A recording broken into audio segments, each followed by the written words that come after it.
মেঘ রোদ্দুরের খেলা, যা আবহাওয়াকে একটু অস্বস্তিকর করছে ঠিকই, তবে ক্যালেন্ডার জানান দিচ্ছে আর মাত্র কয়েকদিনের অপেক্ষা, মা আসছেন। এবারে কাশী বসলেন দুর্গাপূজা সমিতি ঠিক কিভাবে নিজেদের পুজো মণ্ডপ সাজিয়ে তুলছেন, চলুন ঘুরে দেখি। থিমের পুজোই হবে, চিন্তাভাবনার মাধ্যম দিয়ে সমস্ত কিছু বোঝানোর ব্যাপার থাকে। সুতরাং এইখানে এবার থিমেরই মণ্ডপ হবে এবং সেই পরিকল্পনায়, সমগ্র পরিকল্পনায় আছেন রিন্টু দাস। একটা তার মধ্যে বাজেট থাকে, একটা শিল্পীর যিনি শিল্পী তিনি কি করতে চাইছেন তা সেটার একটা বিষয়বস্তু থাকে। এই যেটা আমরা প্রেজেন্টেশন করতে চাইছি তা সেটা সমাজের প্রতি কী এফেক্ট ফেলবে, মানুষ কিভাবে নেবে, সেইগুলো সব মানে জয়েন্ট কোলাবোরেশনের মাধ্যমে এটা ঠিক হয়।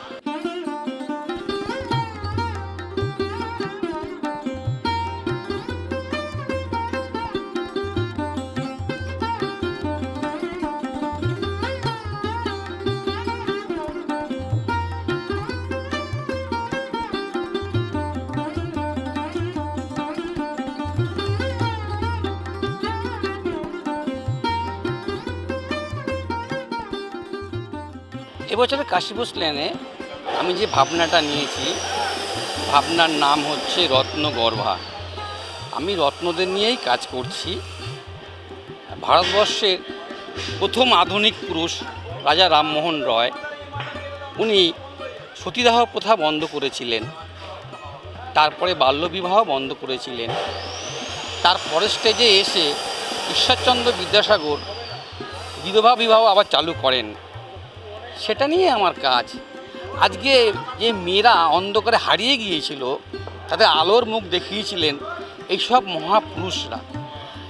এই মহাপুরুষরা আলোর মুখ দেখিয়েছিলেন বলেই আজকে আমরা বিখ্যাত বিখ্যাত মহিলাদের পেয়েছি। ভারতবর্ষ তথা বিদেশ, সারা পৃথিবী জুড়ে আমরা রত্নদের পেয়েছি।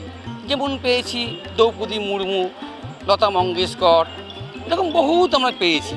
তাদের নিয়ে এই বছরে আমার কাজ। এখানে যেটা আমি কম্পোজ করছি, দুটো সেগমেন্টে দেখাচ্ছি। প্রথম সেগমেন্টে যেটা দেখাচ্ছি, রাজা রামমোহন যে সতীদাহ প্রথাটা কীভাবে বন্ধ করা হয়েছিল, তারপরে ঈশ্বরচন্দ্র বিদ্যাসাগর কীভাবে আপনার আবার পুনরায় বিধবা বিবাহ চালু করলেন, সেটাকে পুরোটা আমি কম্পোজ করছি সামনের জোনে, ঠিক আছে। আর সেকেন্ড জোনে যেখানে মায়ের জোনটা, সেই জোনটায় আমি যারা সব পৃথিবীর সাকসেস মহিলা যারা আছে তাদের নিয়েই কাজ করছি। এইসব রত্নদের নিয়ে আমি কাজ করছি। হাতে আর বেশি দিন নেই, তাই প্রত্যেকটি পাড়ায় পাড়ায় এখন প্রস্তুতি একেবারে তুঙ্গে এবং প্রত্যেক বছরই কলকাতা শহর নানা ধরনের থিমে সেজে ওঠে। আর সে জায়গায় দাঁড়িয়ে রত্নগর্ভা নারী শক্তিকে এগিয়ে রেখেই কাশী বসলেন দুর্গাপূজা সমিতির পুজো মণ্ডপ এবছর সেজে উঠছে। ক্যামেরায় চিরঞ্জিতের সাথে রিয়া রিপোর্ট, এস নিউজ।